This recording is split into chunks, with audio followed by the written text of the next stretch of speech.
what do you do if you have a seller and or what happens and the seller's having money problems and then they decide that they're going to turn off their furnace to save money in November?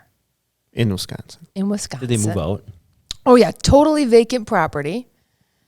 And they have turned off the furnace.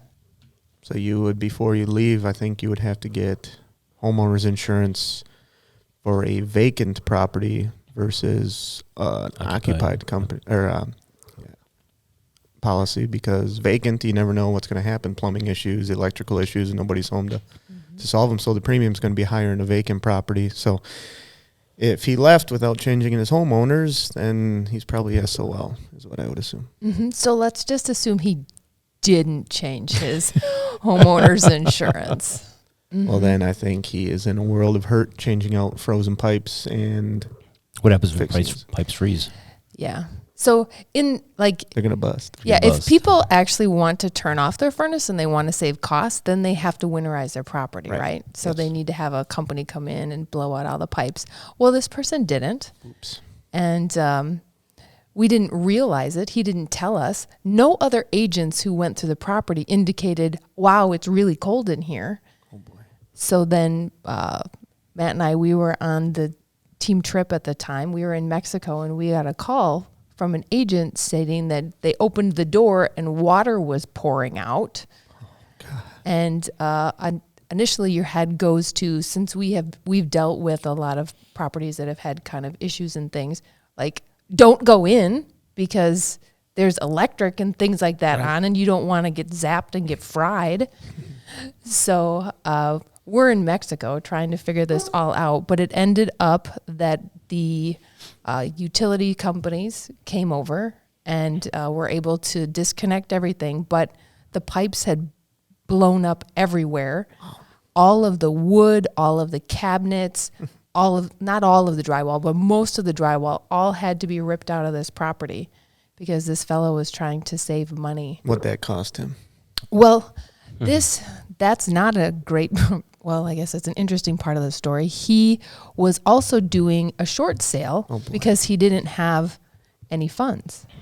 So he ended up, we had to go to the bank and say, hey, bank, this is what happened. And the bank said, call your insurance company.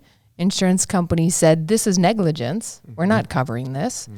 So it ended up that the bank that held the note for the short sale gave him, the owner, an extra note, an unsecured note to be able to make all the repairs.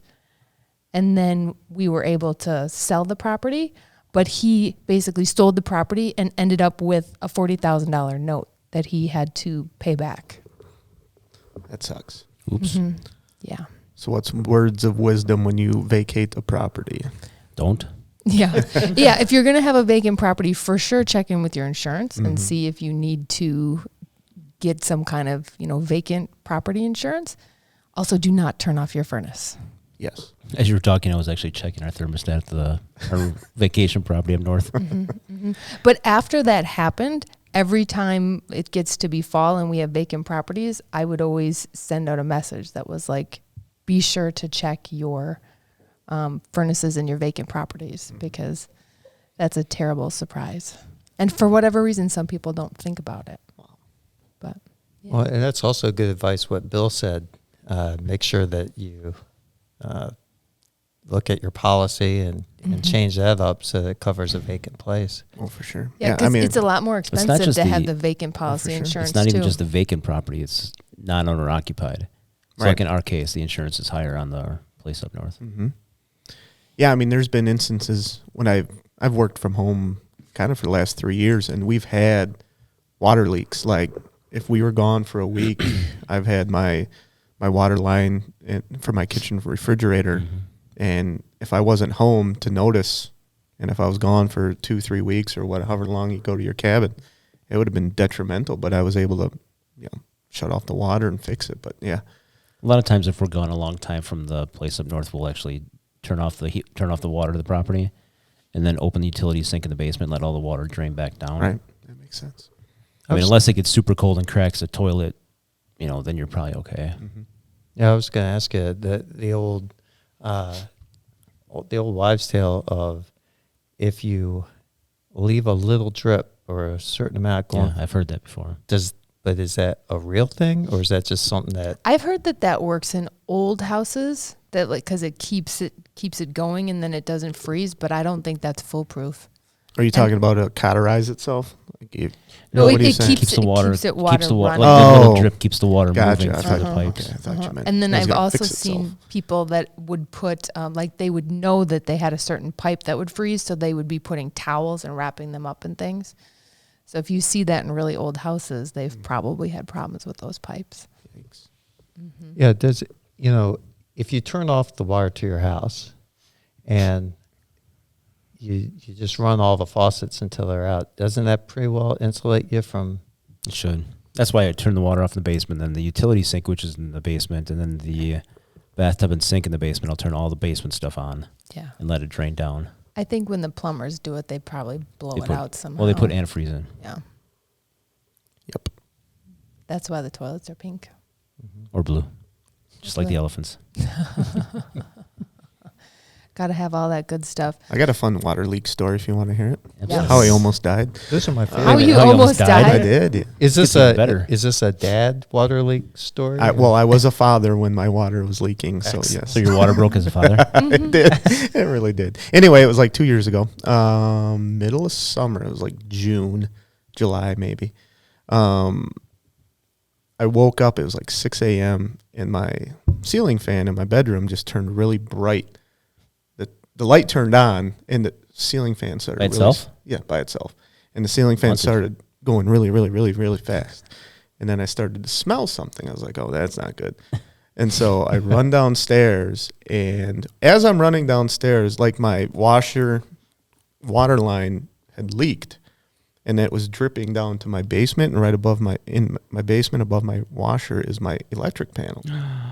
And so the washer was leaking water onto the electric panel, and then when I was going downstairs, the washer line burst, and so gallons and washer lines, if you've never seen one burst, there is gallons and gallons and gallons of water coming out of that thing in seconds.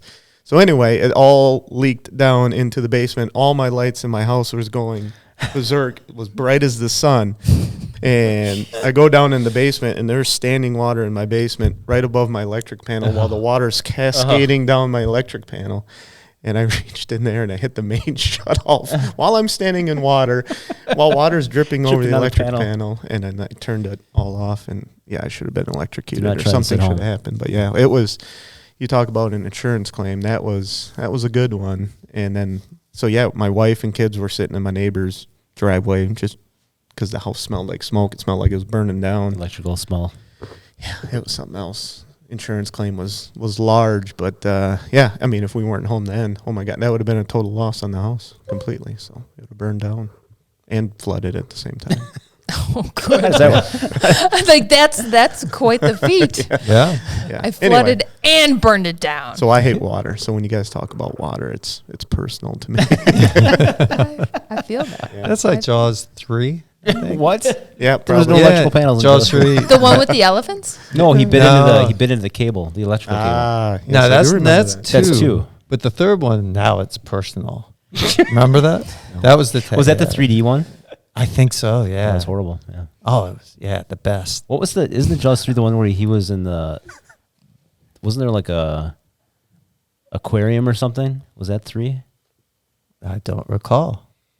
Okay. Are you sure you're not thinking of the Let's ocean? go back to let's go back to association. How are you associating this with? Well, because I made a Bill it's said it personal. was it's personal. personal. Yeah. Water and water, Jaws. And, Jaws 3. And now it's Yeah. personal. It all relates. All right, gotcha. There's no coincidence. Anywho, There's no elephants in that story. All right. So, Sounds like a challenge. yeah, there's a challenge there. If you like content like this, consider watching some of these other videos, hitting the subscribe button. If you want to know what your house is currently worth, go to hometeamforyou.com and look at the free evaluation tool.